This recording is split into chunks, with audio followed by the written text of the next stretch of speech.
So it's 25th of August, and before we start, I wanted to wish a really happy birthday to the metal god Rob Halford.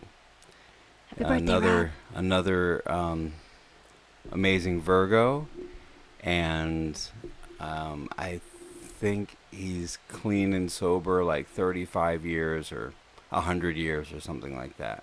100 years. Sounds good. So, happy birthday, Rob Halford. Do you have some favorite Judas Priest songs? I do. I love Screaming for Vengeance. I love the Green Manalishi. And I like some of the newer songs too that of course, like, since they're newer, I can't remember their titles, but I love Judas Priest. I think they're awesome. Yeah, the one I think they're opening with on the latest tour is Panic Attack. Oh, yeah. Yeah, Panic Attack is really cool. That's fun. That starts out sounding like we're going to get something like off of Turbo with that, I don't know, like a real electronic sounding. Yeah. And then it turns into something more along the lines of, more modern. You know, I'm terrible with this too. Titles. Because the last album was one of my favorites from last year. Well, the new one is Invincible Shield. Yeah. And of course, do you remember the name of the last one? The last one was in 2018, believe it or not. Firepower. Oh, right. Damn it. Stupid ads. Oh, yeah, ads are... Well, Oh, that's no. fine. Firepower. Right. And that was one of my favorite ones from that year. It seems crazy that time went by so fast like that. Firepower, Lightning Strike. What was...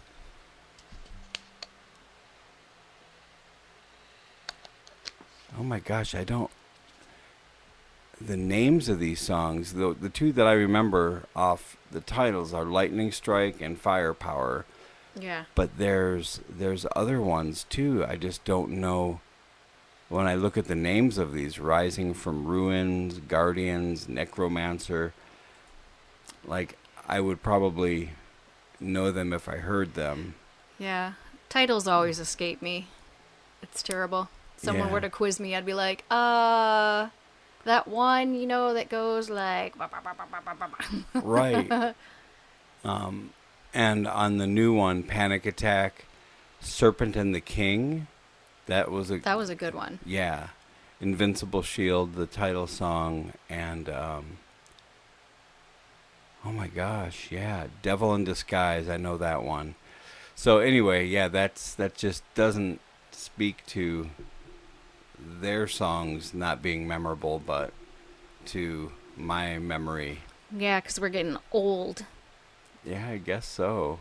But everything from like their newer, like their older albums are like ingrained in your brain. So like you've got a ton of knowledge there, which Oh yeah. I'm always amazed at how you can just like bring up trivia from metal and horror. I'm just like, wow, that's cool. You know, all the classics. Out of the classics, I will always love Heading Out to the Highway. Yeah. That one to me is that's a driving song. Mm-hmm. I think that's when we first bought our Jeep Commander, that when we were driving home, that song came on. Okay. Head to the highway. Yep. That one I will always remember when Damon was small, and that came on, and I just had gotten a Ford Taurus, and was driving it, on the 101 freeway, going way too fast, and I thought it was wonderful, but apparently he was terrified. So, anyway, Judas Priest rules, and Now his driving is terrifying. Is it? I think Yes. he's pretty safe, isn't he? He's safe, but he's still like a little touchy, like on corners and stuff. Where Yeah, could be a little smoother. I'm glad I don't have to ride with him. Teaching him to stick was fun. And Free Will Burnin', that is a great song from Defenders of the Faith. I'll always love Breaking the Law, of course. Breaking the Law. Can't go God. wrong. Rock Hard. It says here, Rock Hard Live Free. No, it's Rock Hard Ride Free, I think. Love Bites. Some Heads Are Gonna Roll. Turbo Lover. The Sentinel. Eat Me I Alive. love the Sentinel. Yeah. All off of Sentinel. Yeah. Defenders of the Faith. That's 1984. I was 4 years old. That's crazy. I was very little. Whew. Getting old. So the 80s were great for Judas Priest and for, of course, for horror and science fiction. There's an argument amongst friends that, the 70s are better than the 80s. There's some people that swear by the 90s, but... Probably depends on when you were born. Mm-hmm. You grew up in the 70s, I grew up in the 80s. Well, right, I was living in the 70s, but I think I grew up, in the 80s. Yeah. So you've got more memorable stuff, because I was just a baby in 1980. Right, born. and in the 70s, I was just a baby, just not really... When you really start to discover things is like after age 10, where you're just like, whoa. Right. I can't remember the first real horror movie I saw when I was a kid. I mean, I think it was Fiend Without a Face on Sir Graves Ghastly. Nice. And then I had some bad experiences with Children Shouldn't Play with Dead Things. I remember just like scenes from that when I was real small that... Yeah. But I'll always think of the years 79 through 85 as being what Chaz Ballin used to call the golden age of splatter. And that was some of the greatest stuff, Phantasm and Dawn of the Dead and Alien were in 79. Yeah. And then Aliens was, I think, 85, something like that. Am I right? I don't remember. 86, close. 86, right. Which will always be just one of my all-time favorite things. In fact, that's what this always reminds me of, in case you're wondering. This comic book is my favorite It's beautiful. cover ever. And then when I found this one... the change up with the... Wow. Yeah. Those are fantastic. Yeah, that one. 2 of 4. What's the other one? 4 of 4. So there's... Right. 1 and 3 are missing. 1 and 3 are missing. In my collection. Which reminds me. Oh, God. Yeah. So my first horror movie, I feel like, would be Dark Night of the Scarecrow. Made for TV, but my parents weren't too into, like, horror and scary movies and stuff. I think they more like dramas. But when that show came on, it was around Halloween, and I fell in love with the spooky, scary, paranormal. And then just not, like, too long after that, then came, like, the X-Files. And so, thus, paranormal, alien, all of that was just like, oh, I need more of this. Yeah. So, my love of horror began. Dark Night of the Scarecrow is a really fine starting point. Oh, yeah. And I forgot about it for a very, very long time until I went to Horror Hound one year and was like, oh, my God. So the guy, the creepy male, what's his name? The mail carrier? He was there. Is that Den? No, not Brian Dennehy. No. Oh my gosh. Why am I? See, names. Yeah, and that's what song IMDb titles. for Charles Durning. Durning, yes. Yep. So he was there signing copies of it, and I was like, oh my word. I told him, I was like, I came here looking for this movie. I didn't even know that you were going to be here. And so he signed my copy of The Dark Knight of the Scarecrow, which I was like, yay. Well, you still have that? Yeah. Yeah. A signed A copy signed copy from of a Charles Durning. DVD? Yeah. Yep. Blu-ray, I believe. Yeah.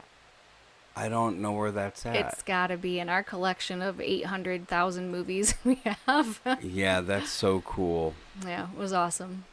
They had like a bust of the Scarecrow there too, like a from the torso up. I was like, that's so freaking awesome. So, yeah.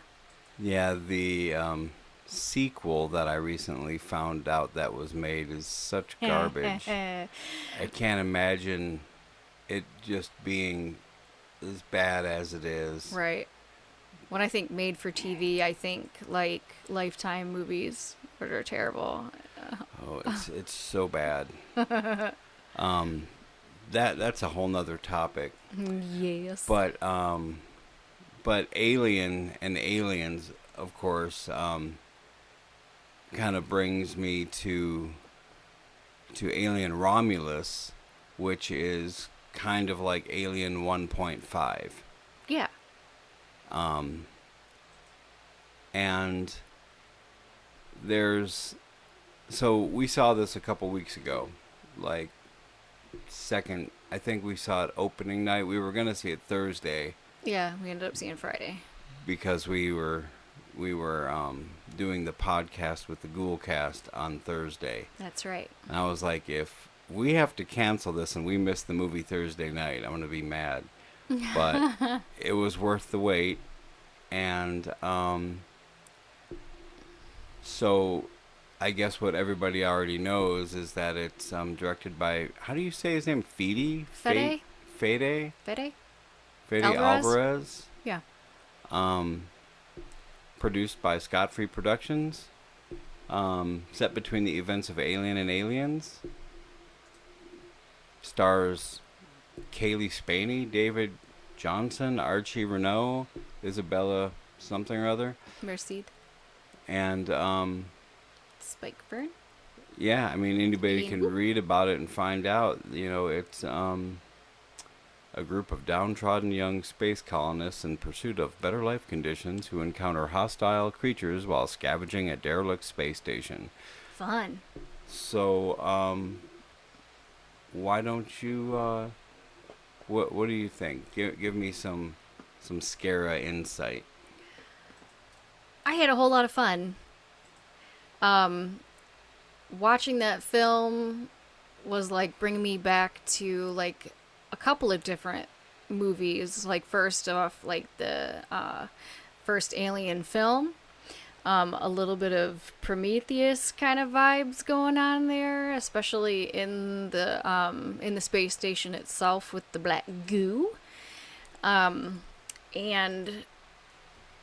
it was really cool to see like a side of is it like Ian Gillan. Ian Gillan. We saw him the other day singing for Deep Purple. Holm. Ian Holm. Ian Holm. Yeah. Ian. Bilbo. Yes, Bilbo. Yes, so very CGI'd, but and you can tell he's got. But you know what? It kind of like I think of it more like is he's very he's like a reproduction with it, the synthetic human. Mm-hmm. So it makes him look synthetic. He's also okay, so the one in the Alien film is different. So he's like a reproduction, like a Oh, in the original Alien film, he's just a different model. yeah. This guy was called Rook, Yes. and the other guy was Ash. Right. Right. Yeah. Yeah, so it's the same model. Same model, but Yeah. super cool altogether. Lots of great stuff. There was a few things that I thought were a little silly, you know. the a certain quote and a certain like alien scene. Right. Um, and in regards to Ian Holm and the CGI, I've heard a lot of people say that takes them out of the movie. That the CGI is so bad that seeing him there, is really horrible and terrible. And in fact, you know how it is. People have feelings all over the board when Yeah. something's near and dear to them. Of course. I'm so easy to please that certain things will bother me, like the fan service cringe quote you're talking about. Yes. But the Rook character and the Ian Holm CGI did not take me out of the movie at all. In fact, I thought it was super cool, and it didn't bother me at all. No, it didn't bother me at all. In fact, like it just kind of made me smile because I was like, Bilbo. Cute. So those were anything else you think about it? Thoughts? Because I will You can I will go. go ahead. And then Okay, so you lead, I'll follow. excuse me. I did.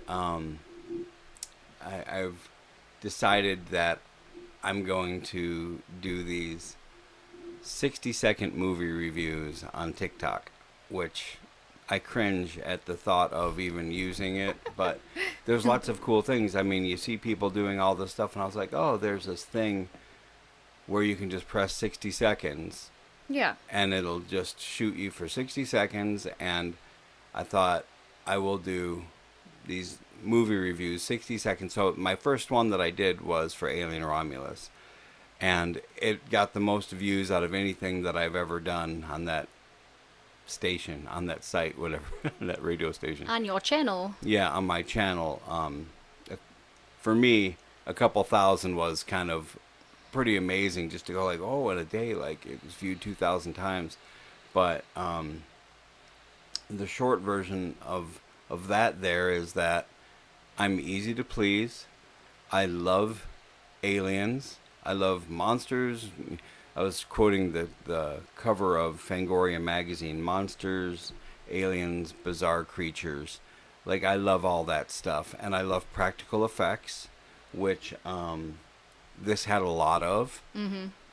I love that Alvarez was, and always has sort of paid close attention, his little love letters, or however you want to say it, to 80s cinema. He did the reboot of Evil Dead, which I also love.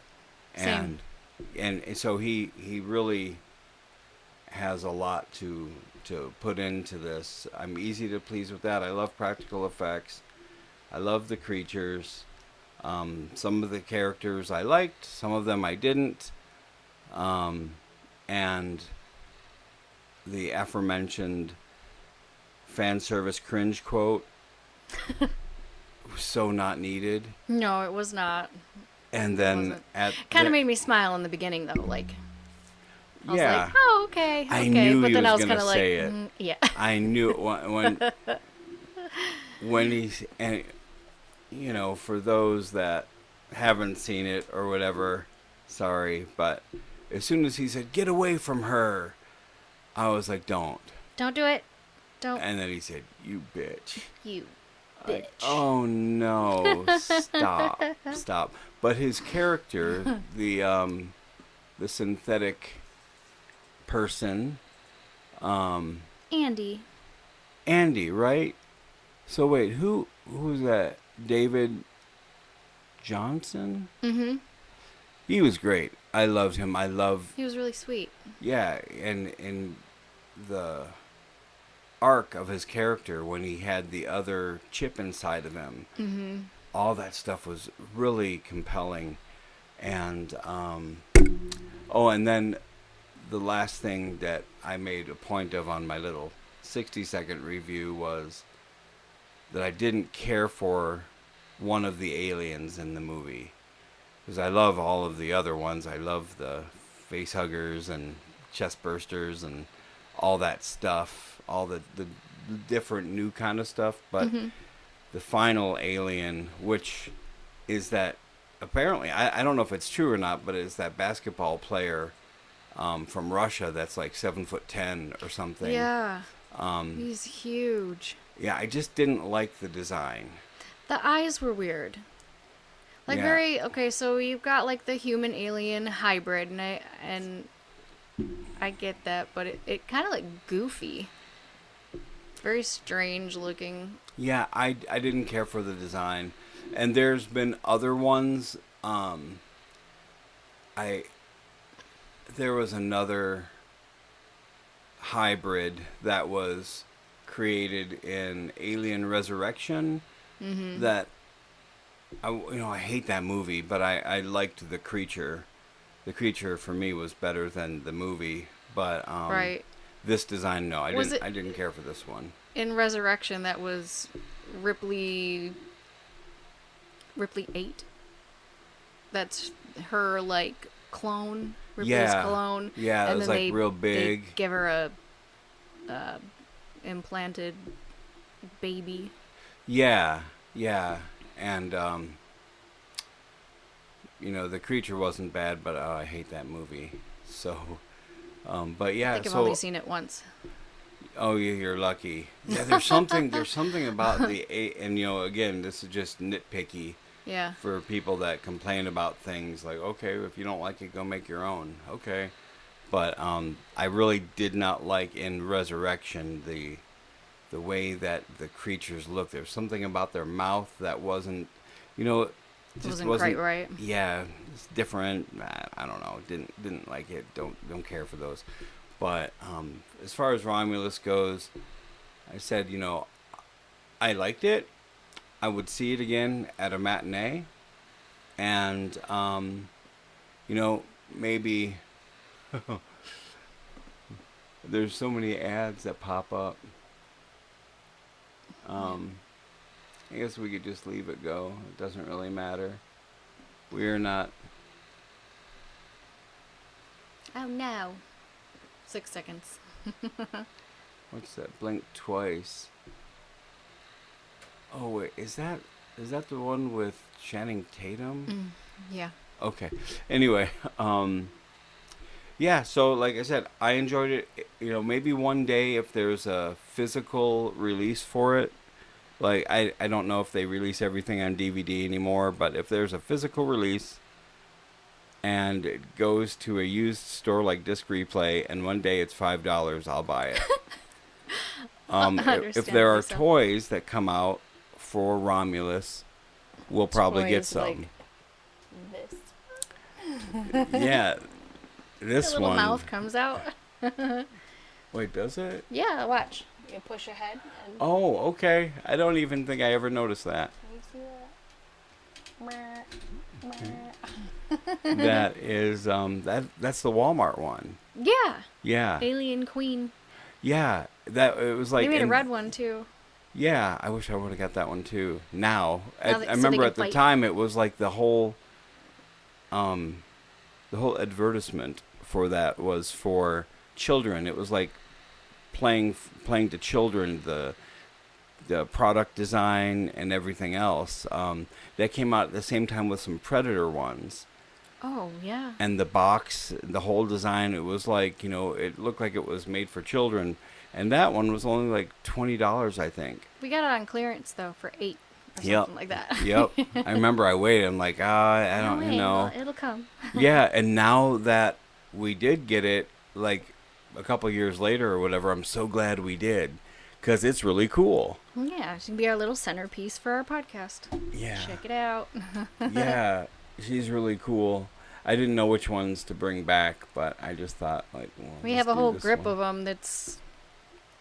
We've got quite a collection of alien merchandise. Those a little lunchbox. those little tiny ones. I don't remember. They're like chibi. Yeah. Little chibi guys. Yeah. There's a bunch of cool Wait, ones. were those? Those weren't Funko. They were. No, I think there's a Funko Pop or two. We got Ripley in her yellow suit, Yeah, the biomech the suit. biomech. Yeah. It's cute. When she originally said the line "Get away from her, you Yeah, bitch." Yeah, because she was the protecting, original. trying to protect Newt. So as far as Romulus goes, that's my 2 cents on it. But looking a little deeper than a 60-second review, um, I said I like the character of Andy, and Rain, the central character. Mm-hmm. I think I like her too. I like her because she's not cocky. Mm-hmm. She's just kind of like, down to earth and like, I don't know if we should do this kind of thing. She's got a good head on her shoulders. I think she was like real genuine.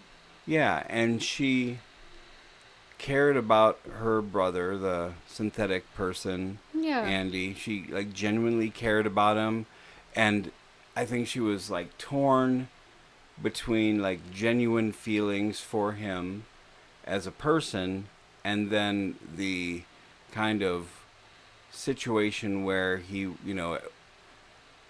it's like she knows it's a synthetic person, but she can't just write him off. Right.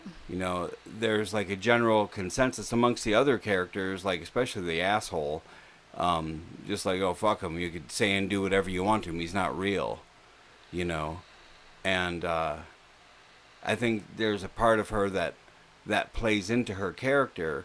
Otherwise, I mean, if it was just a brother, an actual human brother, she probably would have been a whole lot more like, hey, back the fuck off. Right. It So- might be also too that like that's one of the last things that she received from her father as well, because he gave her the synthetic.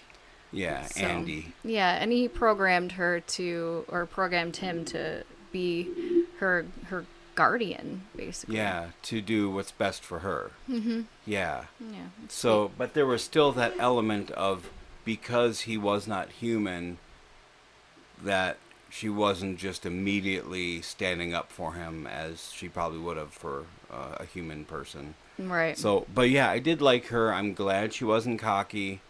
I'm glad that she was legit, and she was young. I mean, the whole cast was young, Yeah. but she was likable. Mm-hmm. She was genuinely likable, and some of the other people in there were also likable, and young. Just kind of reminds me of what our future might look like once generations get past some of the rough stuff. If we are able to evolve a little bit, the future generations, the younger people, will be a little bit more advanced. And could you just imagine young people today trying to like pilot a ship, into the stratosphere? No, not yet. Not yet, no. And yeah, as far as characters, that's about all I guess that's about it. That's about all I can say as far as the characters and the creatures. I gave it like an overall, on a scale of 1 to 10, I gave it like a 6.66. As far as like coolness, I love the way that it looks a lot like Alien. It's obvious that Alvarez took care to speak to the era of the original movie. So it reminded me of the original movie. I think that's why I like it as much as I do. Yeah. And it also has some aspects of Aliens to it as well. So I like that part of it. As far as the gore score, I give it, and I have to speak to consideration of all the things you can see today. Like, back in 79, when the original Alien came out, there was chest burster scene, some crush, blasting open of a skull, some slime, some creature stuff. The gore score was different back then. These days, you can, turn on any given feature, even, direct-to-video stuff. There's so much gore you can see throughout anything and everything. Jesus, there's so much gore in so many movies. Yeah. So, and there was gore in this one. Mm-hmm. There was a lot of blood and gory shit. Alien blood. Yeah. Oh yeah, and the melting of people and things like that. But I still am only going to give it 7 because you got to compare it to like modern gore standards. So that's my take on that. I was also curious. I don't know if you remember all of these, but so in chronological order, if we are talking about the entire series, there is, and some people say that Alien versus Predator isn't canon, but if you look it up, it says Alien movies in chronological order. Mm-hmm. Alien versus Predator, Alien versus Predator 2 Requiem. Prometheus is after that. Mm-hmm. Alien Covenant, which is like Prometheus 2, is after that. And then would come Alien, and then Alien Covenant, Alien Romulus, Aliens, Alien 3, and then Alien Resurrection. Okay. So what is there? 1, 2, 3, 4, 5, 6, 7, 8, 9 of them in the series. Yeah. And I'm not sure how you feel about any or all of them. Do you like? I mean, I know you love Alien and Aliens. Yes. The 2 originals. The 2 originals are my very, very favorite. Alien 3 and Alien Resurrection, I'm like, eh.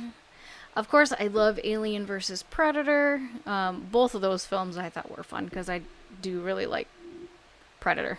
Yeah. He's cool. I actually have like a little notification on my phone that's a little Predator when anybody messages me, so that tells you something right there. Yeah, you don't have to tell me. I hear it all the time. Prometheus and Alien Covenant. I really enjoyed those films a lot. Just as like, even if they're just standalone, I think they were really cool. And then Romulus was coming in hot. It was fun. And I too really like Alien versus Predator. It's a PG-13 movie derived from 2 R-rated features. The originals of those movies are rated R, hardcore type of science fiction, action, horror movies.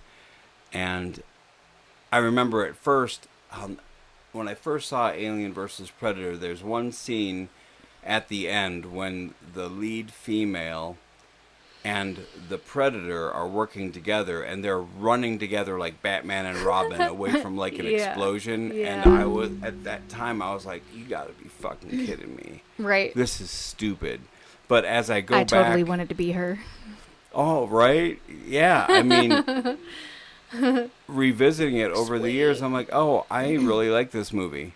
I got a thing that I love Predator, and I love, oh my gosh, the director of that is also the director of Resident Evil, and God, he's like the husband of Mila Jovovich, or Mila Jovovich, however you pronounce it. Mila. I'm not gonna even look his name up. You know who he is, and I like the way that he makes things that are kind of like a game. And I really like Alien vs. Predator over time. And it's got Lance Henriksen in it. And I love Lance Henriksen forever and ever. He's my guy. I met Lance Henriksen once. I think, God, it was like late 80s, early 90s. I can't remember why he was at a Fangoria convention. But I don't think he knew what to expect, because he brought a daughter with him, and he was walking through the convention, and I just remember people stopping him, and he was like putting his kid behind him, and was just like, you know, he would talk to people, but he didn't want anybody talking to his kid. He was kind of serious like that. Protective. Yeah, real protective, and I don't think he knew what to expect back then. No. But I love him in that. Alien Predator, excuse me, Requiem is one of those movies that's so fucking dark. There's no way to really enjoy it the way I would like to. And I've tried to rewatch that thing, and if they could show more of the creatures in it, it would be fantastic. But it's so fucking dark, the whole thing, except the daytime stuff between the main human characters. Right. Like, oh great, so I'm watching, you know, a regular fucking teenage drama, and then when the creatures come in, like, no, you're not allowed to see those. And the Predalien, whatever the combo alien predator thing, that the creature running around, Yeah. you can't even fucking see it. You know, Right. it's shit. Excuse me. Is that to like cover flaws, you think? Like, You know, that's a good question. Let me just ask a smarter creature than myself. Why the heck is Alien versus Predator Requiem so damn dark? Is notoriously dark both in tone and its literal visual presentation. Many viewers have criticized the film for being too dimly lit, making it hard to see what's happening on screen. Here's a few reasons why the film is so dark. Stylistic choice. Filmmakers... Oh, see, this is just speculation. Filmmakers might have intended to create a sense of suspense and horror. Poor lighting and cinematography. Critics argue the darkness isn't stylistic, but a result of poor lighting and cinematography decisions. Special effects concealment, night setting. Yeah, they fucked up. They fucked up because that movie is so damn dark. Anyway, so, and my take, I am one of the people that love Prometheus, and I will have to rewatch Alien Covenant again, but I know I like it. I think that's another Ridley Scott one. Both Prometheus and Covenant are Ridley Scott. So yeah, they are. chances are I can't remember Covenant as well as I'd like to, but I do believe I like it. And Alien 3, as much as I like David Fincher, and there are some things in that movie that I like, I can't get into it. Mm-hmm. I dig it that it's a Rottweiler dog alien. That's cool. Right. But there's just something, you know, right off the bat when they, you know, it's revealed that Newt and, what's Michael Bihn's character? Let's see, I can't remember his name. Are killed right at the beginning. They don't survive the crash or whatever. Right. I was like, all that shit you went through just for them to get killed off at the very beginning? Fuck that. So, they didn't survive the crash. Anyway, so that's about all I got to say about this one. I really... Oh, the last thing I wanted to say, and I know you can't really see this too well. If anybody has ever checked this out before, I got this from a convention.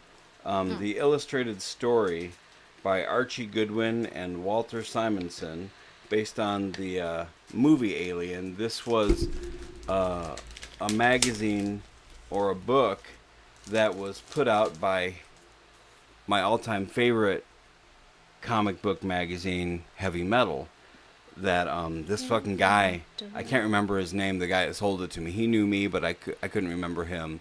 But he's like, oh, I know what you like. I'm like, wait, who are you again?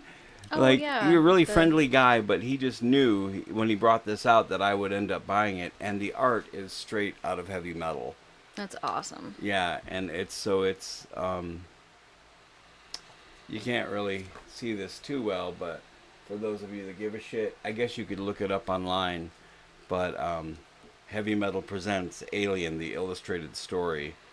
One of my favorite new additions to our collection, and I won't I won't go and look through it again right here.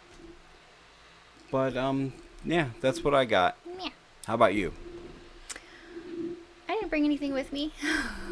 Any other thoughts? Um, Alien Earth.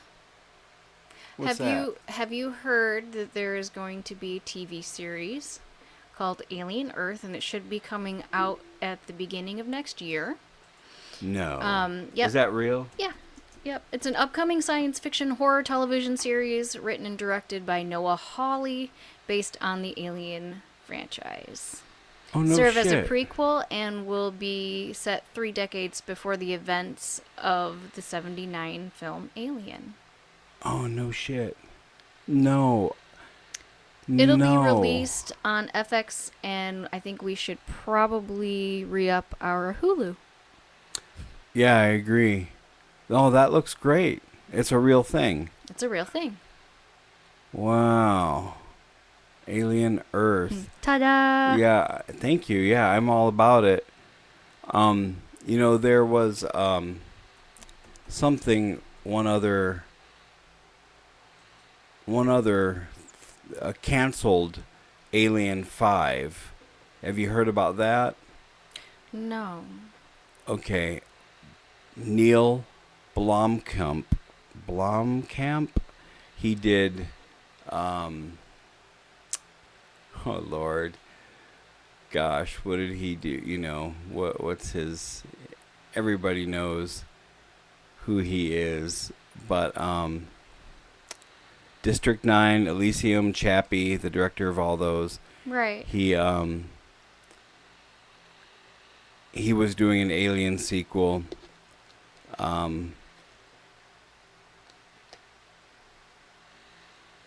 It was announced almost a decade ago and has since been put on ice, just like Ripley at the end of the first Alien film. This was despite several big stars from the original 2 films set to return.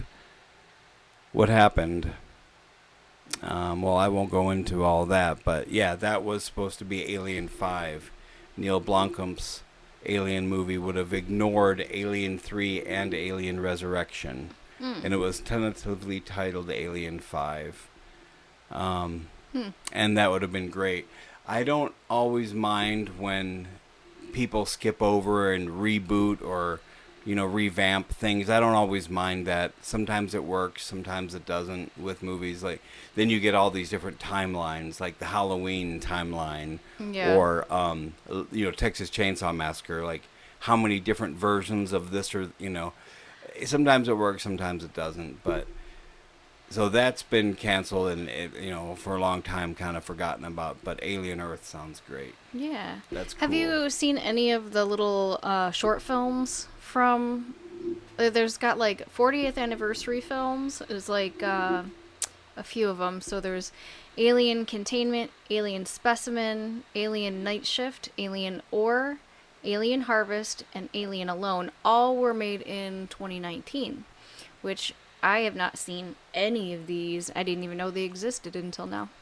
No, I have no idea what that is. Me either. Where to find them? Not sure. But that's all I got. Okay. Well, once we're off here, I think I'm going to order the complete set of 4 of these comics. I'll have another couple copies of 2 and 4, but 1 and 3 I need. So. Sounds good. Okay. That's it. Okay. Bye, everybody.